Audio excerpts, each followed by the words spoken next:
বিষাদ যোগের 3 নম্বর শ্লোক। হে আচার্য, পাণ্ডবদের মহান সৈন্যবল দর্শন করুন, যা আপনার অত্যন্ত বুদ্ধিমান শিষ্য দ্রুপদের পুত্র অত্যন্ত দক্ষতার সঙ্গে বুড়ের আকারে রচনা করেছে। তাৎপর্য: চতুর কূটনীতিবিদ দুর্যোধন মহৎ ব্রাহ্মণ সেনাপতি দ্রোণাচার্যকে তার ভুল ত্রুটিগুলো দেখিয়ে দিতে চেয়েছিল। পঞ্চপাণ্ডবের পত্নী দ্রৌপদীর পিতা দ্রুপদ রাজের সঙ্গে দ্রোণাচার্যের কিছু রাজনৈতিক মতমালিন্য ছিল।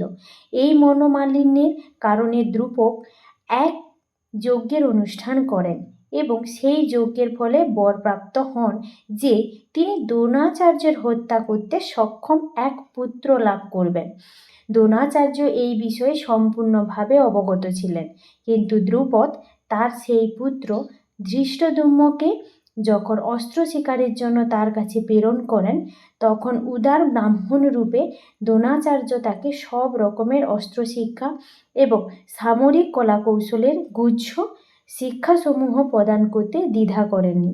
এখন কুরুক্ষেত্রের যুদ্ধক্ষেত্রে ধৃষ্টদ্যুম্ন পাণ্ডবের পক্ষে যোগদান করে তাদের সৈন্যবর্যের রচনা করেছেন, যে কৌশল তিনি দ্রোণাচার্যের কাছ থেকেই প্রাপ্ত হয়েছিলেন।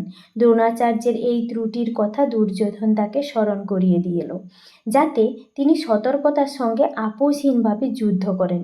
এর মাধ্যমে সে এটিও মনে করিয়ে দিল যে তিনি তার প্রিয় শিষ্য পাণ্ডবদের বিরুদ্ধে যুদ্ধ করতে যেন কোনো রকম কোমলতা প্রদর্শন না করেন।